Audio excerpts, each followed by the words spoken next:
Welcome to SCBWI Carolina's Book Fairies First Look. I'm your host, Mickey Bear.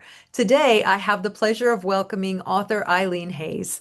Eileen grew up in California and has called North Carolina home for more than 3 decades. Her lifelong love of writing led her into a career in newspaper journalism, which lasted until the early 2000s.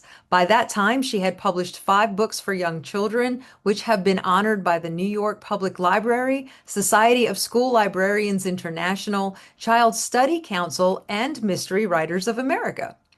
A perpetual student, she earned a certificate in documentary arts from the Center for Documentary Studies and a master's degree in English from NC State University. Her previous book, Bountiful Red Acres, was chosen as North Carolina Humanities 2024 Great Read for Youth. The American Library Association named it a notable government document in 2023. Eileen lives in Raleigh with her brilliant husband and a bossy rescue dog. Welcome, Eileen. Thank you. Thank you. It's good to be here. Oh, and I'm so glad to have you today. Before we begin, let me give everyone a quick overview of Freedom's Howl, the Song of the Red Wolves. Eno River Valley, 1776. In a cozy, sheltered den in the woods, 4 red wolf puppies are born. Their parents and older brothers will nurture and teach them through the summer and fall as they learn to mark, hunt, and howl. In a cabin not far away, a young widow named Sally Few cares for her 5-year-old twins, Sarah and Will. A howl from the woods makes Sally uneasy, but the children respond with wonder to the red wolf's song. Author Eileen Hayes and illustrators Anne Marshall Runyon and Stephen Petruchio bring these two families to life. Freedom's Howl, the Song of the Red Wolves, looks back to a time when red wolves were a top predator in what is now the southeastern United States. Today, red wolves are in trouble. They are the most critically endangered canid species in the world.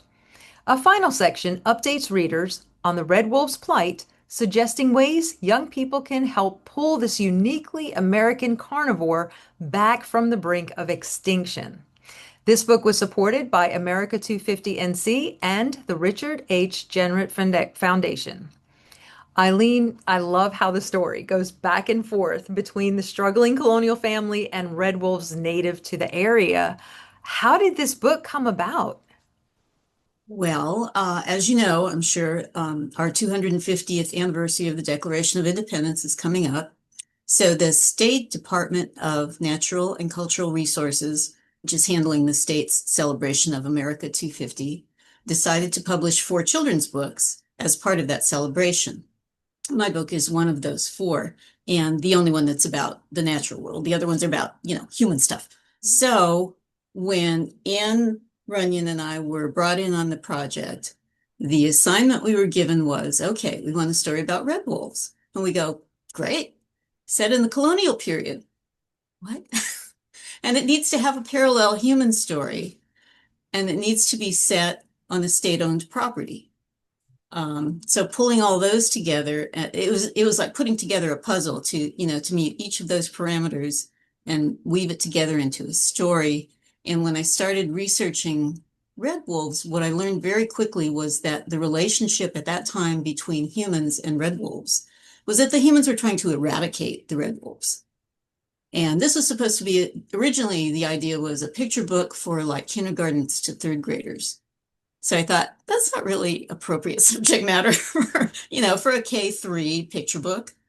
So that was the first challenge, was figuring out how to write about red wolves at this time when humans were attempting to kill them all in a child-appropriate way. So what we decided, the humans and the red wolves never come in contact with each other.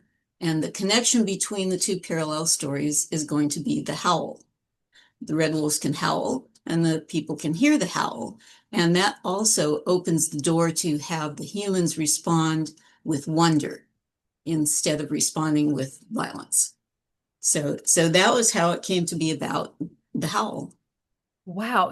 But like you said, you're now having to find these stories that co-link. How was that a research challenge? Like, what did you have to do to find this information and pull it together? So, since they wanted it set on a state property, I started out researching the history of our state parks and found that Eno River State Park, which is in Orange County, was settled by colonists around the 1750s. There had been Native people there. At that point, they had migrated north to Virginia. So the colonists came in, settled the area, Quakers, mostly from Pennsylvania and Maryland. So the timing was good. And then I started researching the families whose names you see at Eno River State Park, the McCabe's and the Fews, and, I forget the other ones. But the Fews, I found there was a young James Few in his 20s. He was involved with the regulators. Well, we have another state historic site associated with the regulators, Alamance Battleground. So that fit perfectly. James died after that battle, leaving, this is 1771, leaving a widow and 3-month-old twins. So I go, okay, I set my story in 1776. I've got a single mom and 5-year-old twins. These are the perfect characters for a picture book.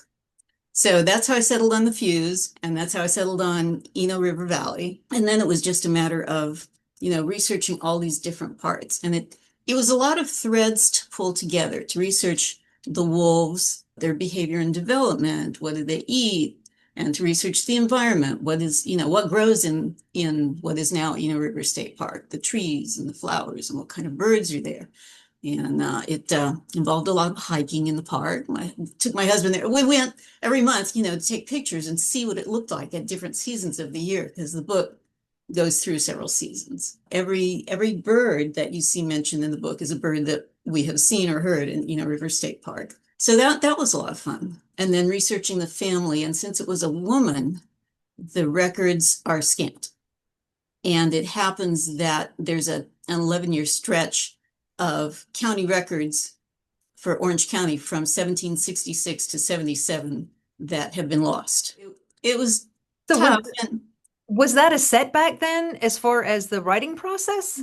Well, it wasn't a setback so much as I had to imagine parts of it. And I have a section in the end in my author's note that says, okay, how much of this is documented and how much was imagination. So, I'm open with readers about, here's what I could document. Here's what I had to just fill in to try and create the picture for you. I mean, I documented everything I could. Right. So, That's quite a process. I think it's one process to write nonfiction. It's another process to write fiction. And you seem to have brought both of those together in this really creative, beautiful story. well, thank you. I mean, I'm a journalist by training, and so nonfiction is my thing. And if you write it down as a fact, you need to be able to document it is what I've worked with all my life. So that's why I felt really strongly I wanted to be clear with readers, here's what I can document and here's what I just made up. But everything I made up could have happened. I mean, I didn't have, Martians landing in Eno River State Park, anything like that. So tell us, what would you like readers to take away from your book? Because there's quite a lot that you can get from this book. What was your intent as far as what you want readers to get from it? Well, I hope readers will take away a love of the red wolves. I hope they will be set on fire to join us and be allies in trying to protect and save the red wolves, preserve their habitat, be the next generation of red wolf activists, because they need us. They need us all. They need the people who live near the red wolf recovery area, and they need everybody else everywhere else. So let's get into that then. Tell us about the Red Wolves situation today and also North Carolina's place in that Red Wolf recovery effort. Sure. I called up my notes here, so I want to get this timeline right. It's a long, sad story. As I mentioned, back in colonial times, humans were trying to eradicate the red wolves. And in fact, if you shot a red wolf and brought that red wolf scalp, it had to have both ears, brought that scalp with both ears to your local government, you get paid $10 per wolf that you shot. I mean, that's how hard North Carolina, under state law, was trying to wipe out the red wolves. And that lasted, these bounties, 10 shillings per wolf scalp, were paid from 1768 to 89. So this, it's very sad. So fast forward to the 1960s, and scientists begin to realize that the red wolves are on their way to extinction. And over the 60s and 70s, they begin to try and figure out a way to save the red wolves. They capture the last remaining known red wolves. I believe this is in the 70s in Texas and Louisiana, and begin a managed breeding program. And eventually, zoos and conservation centers around the country are involved in the red wolf managed breeding program. Our zoo, North Carolina Zoo, is one of the leaders in that recovery program. In the 60s and 70s, scientists are realizing how bad things have gotten for the red wolves. A red wolf recovery program is started under the leadership of the U.S. Fish and Wildlife Service. In 1980, red wolves were declared extinct in the wild, and so the only red wolves then were the ones in the managed breeding program. But so finally in 87, they are reintroduced into their historical range at Alligator River National Wildlife Refuge, which is like if you go from Raleigh out toward Manio, you go through it. So it's that big peninsula, the Albemarle Peninsula. And it's much harder now for them to thrive because what used to be just wide open space is now a combination of state and federal and privately owned land. And some of the farmers and the hunters aren't wild about having red wolves share their space. So this has been a problem that the fish and wildlife people they've had to manage that too, and figure out how to work with the landowners and the hunters so that the red wolves are not seen as something detrimental to them. Studies have been done on what happens to the deer harvest when the red wolf population rises, because the deer hunters were worried about competition for deer. What they have found is that the deer harvest tracks very closely with red wolf population. As the red wolf population rises, the hunters are taking more deer. And the theory is that because the red wolves are in the woods, the deer are more likely to come out into the open where the hunters can find them.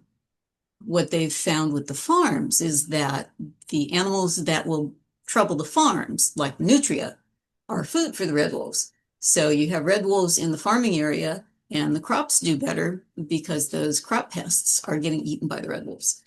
The quail do better because the red wolves will displace the smaller predators who eat quail eggs. So the quail hunters are happy that the red wolves are getting rid of the foxes and the raccoons, and then the quail can thrive.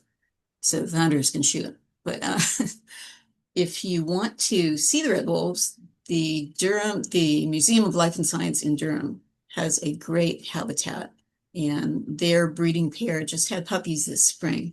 So I'm eager to get back there and see them. It's a monumental challenge, I think, for everybody. How and looking at it, it just seems so daunting. What can kids do to help? In fact, in my book, I have a list of things kids can do. Kids can start by reading, Google red wolves and learn all you can about them. And once you are filled with knowledge about red wolves, get your family to travel to places where the red wolves are. Go to the zoo, go to the conservation centers, go to the Museum of Life and Science and see them. And, fill your heart with red wolf love. If you go out to like the wildlife refuge, remember to respect them, keep your distance. If they act like they know you're there, you're too close.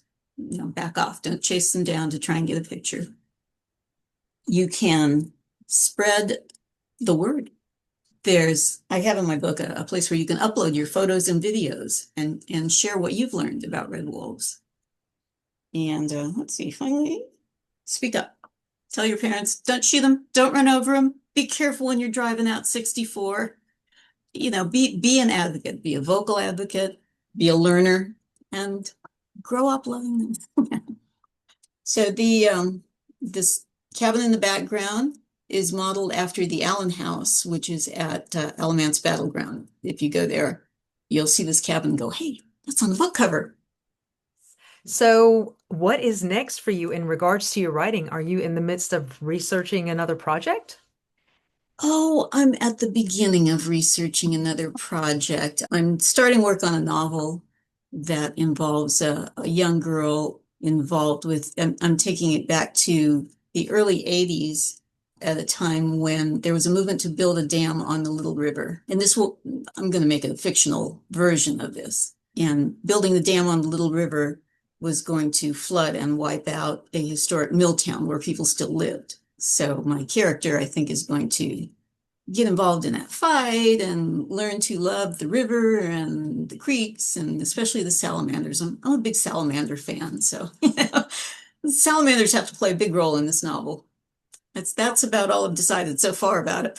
Oh, that sounds wonderful, though. So, of course, we want to stay in touch. What is the best way for educators, librarians, families to stay up to date with your publications and events? My website is www.eileenhayes.com. And I'm on Facebook as Eileen Hayes, author. And I'm not a social media butterfly, so that's about it, folks. Sounds wonderful, though. Well, thank you so much for joining me today, Eileen. And I just wish you the best of luck with this latest release, Freedom's Howl, the Song of the Red Wolves. Well, thank you so much for having me. It's been fun talking about it. Oh, and I did want to share with everyone my friend Little Red, who inspires me and comes with me traveling. I took Little Red out to the wildlife refuge because I wanted Little Red to see the place where real red wolves Right. live. That's so sweet. So,